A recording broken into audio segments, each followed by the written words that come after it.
গুণগান লিখে শেষ করা যাবে না, যাবে নাকি?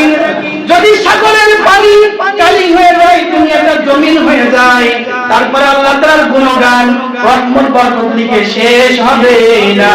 কুল্লাউ কানাল বাহরু মিদাদাল লিকালিমাতি রাব্বি লানাফিদাল বাহরু ক্বাবলা আন তানফাদা কালিমাতু রাব্বি ওয়ালাউ জিনা বিমিথলিহি মাদাদা।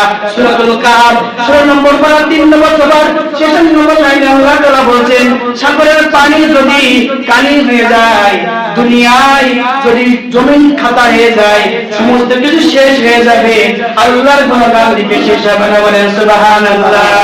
যদি লিখতে শুরু করি কলম কালি হবে শেষ, যদি গাইতে শুরু করি কলম কালি হবে শেষ, তবু পড়াবে না তোমার প্রশংসারে, তবু পড়াবে না তোমার প্রশংসারে। চিল্লাই বলেন সুবহানাল্লাহ।